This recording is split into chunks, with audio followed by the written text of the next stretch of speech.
Hai teman-teman semua, selamat datang dan mendengarkan kembali Radio Tengah Malam. Di video kali ini kita bakal membacakan cerita-cerita yang sudah dikirim para kontri ataupun daripada kalian. Sebelum itu, jangan lupa klik tombol berlangganan ataupun tombol jempol ke atas. Kejadian ini terjadi saat aku masih duduk di kelas 3 SMA. Masa ketika semangat muda masih seringkali membuat kami lebih nekat daripada bijaksana. Aku bersama teman dari organisasi pecinta alam sekolah kami memutuskan untuk melakukan camping di sebuah tempat yang jarang didatangi. Sebuah lokasi yang menurut kabar angin penuh dengan cerita mistis.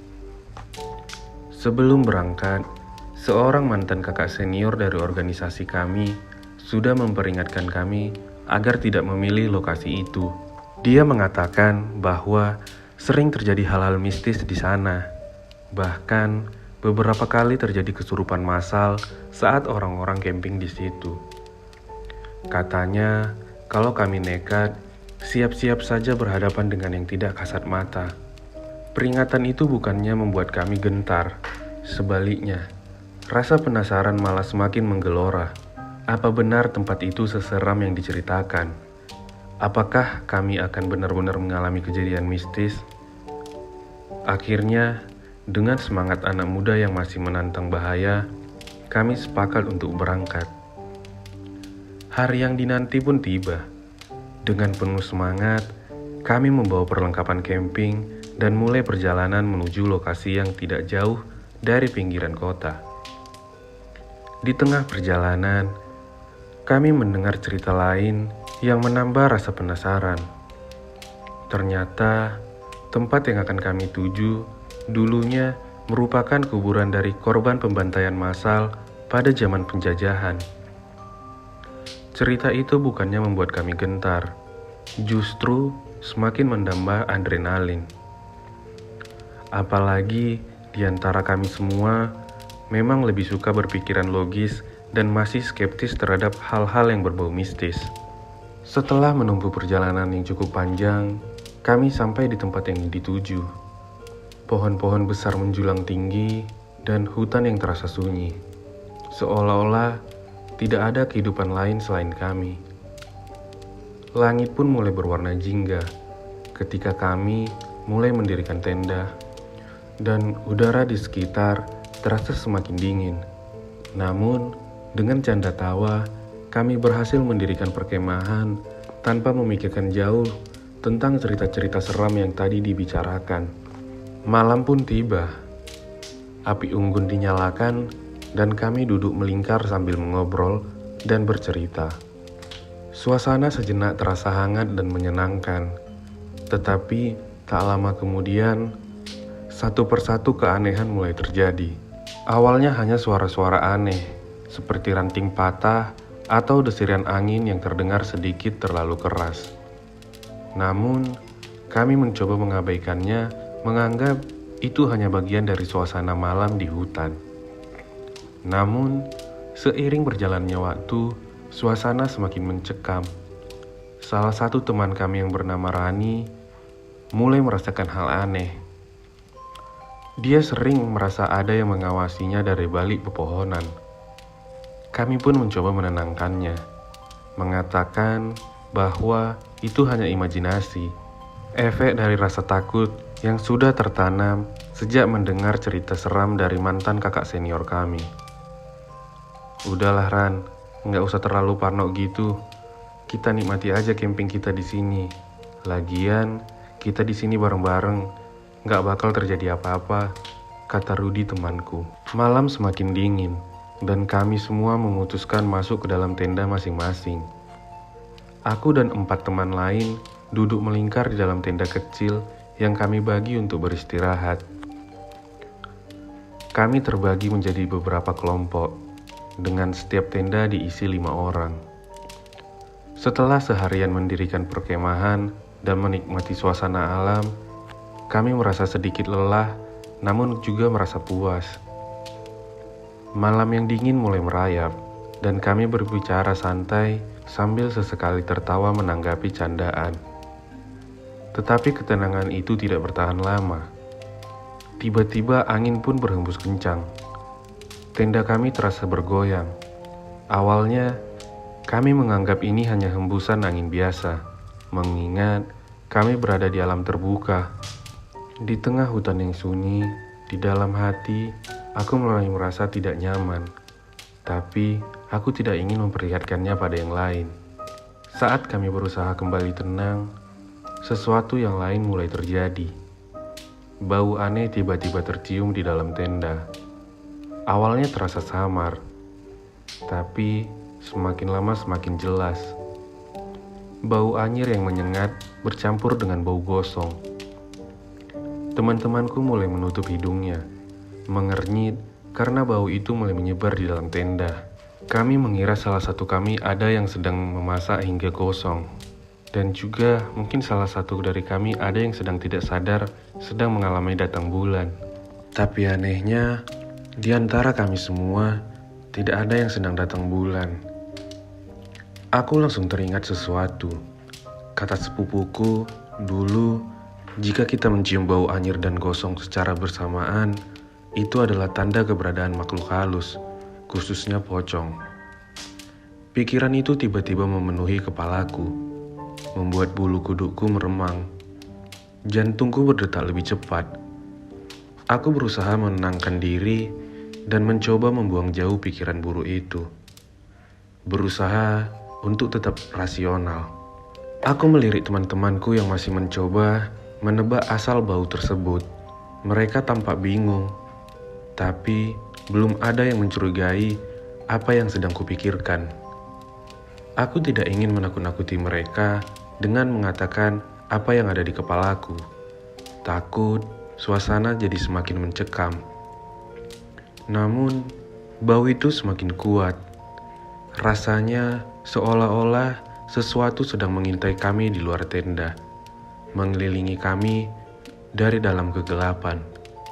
Aku berusaha mengalihkan pikiran, tapi rasa takut itu semakin sulit untuk ditahan. Aku tahu, aku tidak bisa terus diam kalau bau ini tidak segera hilang. Tiba-tiba, angin berhembus lagi, dan kali ini lebih kencang dari sebelumnya. Tenda kami bergoyang lebih kuat, dan suasana di luar terasa semakin mencekam. Aku meremas tanganku sendiri, mencoba menenangkan diri. Apakah benar ada sesuatu di luar sana, atau ini semua hanya imajinasiku? Aku memberanikan diri mengajak untuk membuka tenda dan melihat keluar. Sebab awalnya aku mengira kalau itu adalah teman-teman cowok yang iseng. Tapi saat aku membuka tenda dan mengecek keluar, aku tidak menemukan siapapun. Bahkan teman-temanku yang lain sudah masuk ke tenda mereka masing-masing. Aku kembali menutup tenda dan memutuskan untuk segera tidur. Sekitar tengah malam, tiba-tiba angin bertiup dengan kencang, membuat api unggun di tengah tenda kami berkobar lebih besar, sebelum padam seketika. Dalam kegelapan, suara berat terdengar dari salah satu tenda. Kami semua terdiam, mengarahkan senter ke arah suara itu. Di sanalah Rian, teman kami, berteriak kencang yang membuat kami semua keluar dari tenda. Kami menghampiri ke tenda Rian dan melihatnya sudah dikelilingi teman-teman cowok yang lain. Wajahnya terlihat pucat, matanya juga kosong, dan mulutnya mulai bergerak, mengucapkan kata-kata yang tidak kami mengerti. Dia datang. Pergi, kalian semua harus pergi. Suaranya berat, seperti bukan dirinya. Seketika, suasana berubah menjadi panik saat tahu kalau Rian sedang kesurupan. Rian terjatuh ke tanah, tubuhnya bergetar dengan hebat, membuat kami semua berusaha membangunkannya. Tapi dia terus berbicara dalam bahasa yang tidak kami pahami. Suaranya semakin berat dan menyeramkan. Beberapa teman mulai menangis ketakutan. dan suasana semakin kacau. Tapi keanehan ini tidak berhenti di situ. Rian tiba-tiba berhenti berbicara dan terdiam. Tubuhnya lemas, seolah kehilangan kesadaran. Kami semua semakin takut. Tiba-tiba, suara tawa kecil terdengar dari arah hutan. Suara yang tidak seharusnya ada di tengah malam seperti ini. Kami semua terdiam, memandang satu sama lain dalam ketakutan. Suara itu semakin mendekat, disertai langkah kaki berat yang menyeret.